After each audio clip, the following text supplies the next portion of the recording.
Apple, you're not doing this laptop service. 2 times the performance, new price, 2x performance CPU, 2x performance GPU, new Magic Keyboard, twice the storage, better speakers, microphone array. Woof! This thing is a big upgrade. Woof. Alright, cue up the drama. This changes everything. Now this new MacBook Air, and I'm going to tell you everything you need to know about it, is going to disrupt the market. I mean, they're going to sell a ton of these. It's going to be the biggest selling Ultrabook by far, probably the biggest selling laptop in the world. And at this price point, when we're talking $900 US, if you qualify for Apple Education, up to $1,500, there ain't going to be any laptop that can compare to this. Now you can spend more and get a better laptop. There's no doubt, especially in Ultrabooks. But let's have a look what's new in it. And I'll tell you why this is going to be the best Ultrabook overall when value and everything is included. So if you didn't know, Apple dropped a new iPad Pro, which I'll make another video about, and that thing could actually disrupt the laptop market as well. And this new MacBook Air. So it's double the performance, it's got the new Magic Keyboard and more storage. That's just the quick view. But I'm going to tell you what CPUs are in it and why it's game changing and why it's like killing anything it compares to. Because have a look here. Just have a look. If we have a look at this Dell XPS 13, which I think is the best Ultrabook if money's no object, but $1349, you get 8 gigs RAM, same as the MacBook Air entry level, 256 SSD, and you get an i5, but you don't get the i5 with the good graphics. You have to get the i7 if you want the really good graphics with the Dell, and you get the entry level display. This MacBook at $999 or $899, it's certainly going to have the best display you're going to get on any laptop at that price point.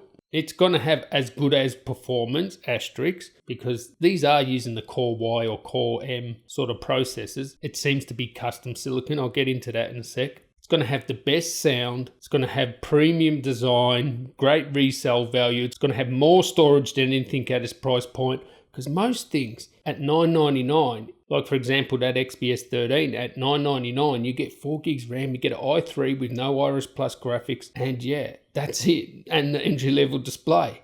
This thing here, it's got a high quality display. It's not as good as the MacBook Pros. It's better than any other entry level 1080p display, without a doubt. You're getting probably double the storage of what you're going to get with any competitor at $999. Most of them will be 128 gig at that price point.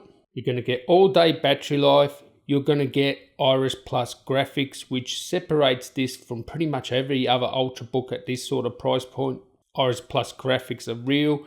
Combine that with the T2 chip, you're going to be able to video edit. This will be great for a photographer or something like that as well. I mean, I know people that use MacBook Airs, the thick bezel, old school ones, as photographers. That's what they use for their mobile computer. And this thing is going to be of order of a magnitude better than those old MacBook Airs. And it's got the new keyboard, so it's going to have a good keyboard, and it has the best trackpad without a doubt.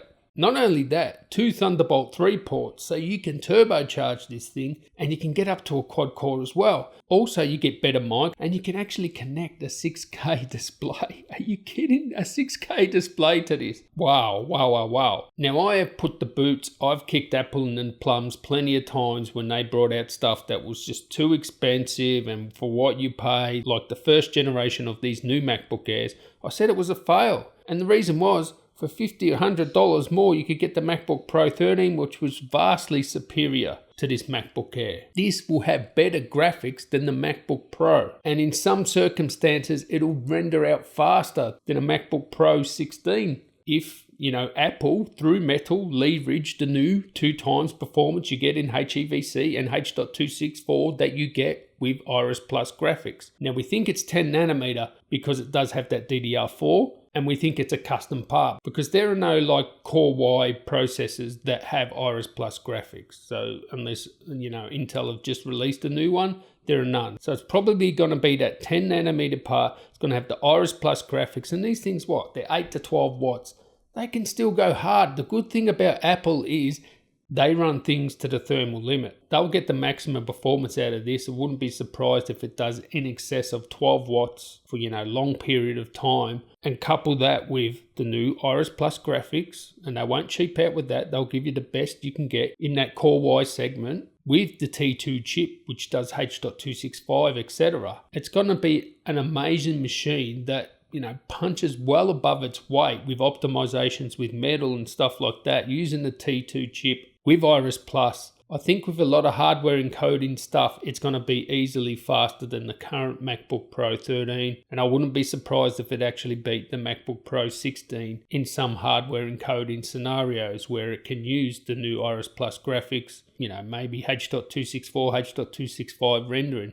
Be competitive, if not even beat it. That's because the MacBook Pro 16, MacBook Pro 13 used their old Intel HD graphics. So now, like I said, the first generation of these was, don't touch it. You're better off getting a MacBook Pro. I don't say that anymore. Now, of course, they'll probably bring out a new MacBook Pro 14 that will have 10th generation and Iris Plus, and then, things will change again, but it's not going to be this price point. And you can rest assured with that. I will make a buyer's guide with this, and I will be reviewing it, so make sure you sub up, join the Wood Train, hit that bell, ding-a-ling-a-dong, and I will test this much better than any of the other Mac reviewers that really, they just basically tell you specs and stuff. Apart from Ash from Fatudio, you should sub up to him because he will test it out properly too. But most Mac reviewers, they don't review their laptops properly. Well, they don't do anything that I would consider a complete review. So I can't wait to actually get this in. This is a really cracking device for that price. I mean, you're going to have to be spending over $1,500 to,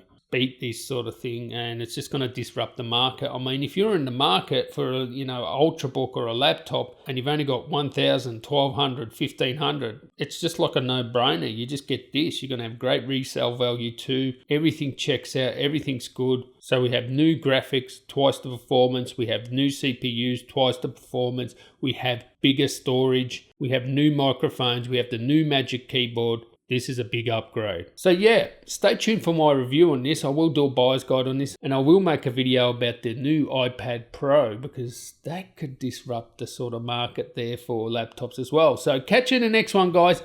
Tally ho.